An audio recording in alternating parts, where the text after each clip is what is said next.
Voici l'un des sites touristiques les plus emblématiques de Londres, le pont de Westminster. Parmi la foule mobilisée face au risque imminent d'un Brexit sans accord, même Darth Vader était sur place pour donner des câlins. Mais un Brexit dur pourrait-il affecter les touristes? Je vis en Espagne. Je travaille dans un hôtel où beaucoup d'Anglais se rendent. Alors je pense que les deux parties doivent résoudre ce problème pour ne pas rendre trop difficile la circulation entre les pays. Les politiciens de la Chambre des communes sont peut-être profondément divisés sur le Brexit, mais juste à l'extérieur, nous avons rencontré Thomas. Le drapeau britannique à la main, la manière dont il a voté lors du référendum de 2016 sur l'Union européenne ne fait aucun doute. Nous avons voté pour quitter l'Europe. Ils ne peuvent pas accepter qu'ils ont perdu. On peut s'en remettre. Nous sommes britanniques. Nous avons un esprit de survie. Ce sera peut-être difficile au début, mais nous y arriverons. Ken, un autre Brexiteur, brandissait une pancarte.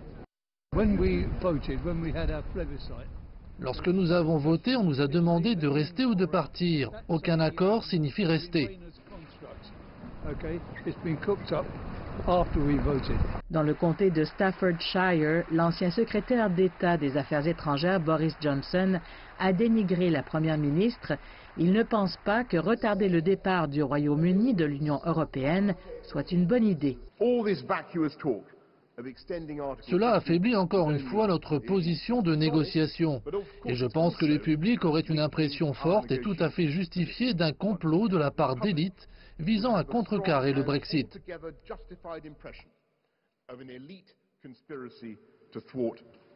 Mais les membres du Parlement ne sont pas les seuls à chercher des moyens d'éviter que la Grande-Bretagne se retire de l'Union européenne. Les experts en droit constitutionnel de l'University College de Londres affirment qu'il existe des bases pour un deuxième référendum. D'autres pays qui ont une expérience du référendum beaucoup plus longue que le Royaume-Uni sont plus sereins quant à la possibilité d'organiser un deuxième référendum sur le même sujet, car la politique change, le contexte change, les gens changent, les gens ont le droit de changer d'avis. C'est en soi une valeur démocratique. Mais un deuxième référendum pourrait produire le même résultat.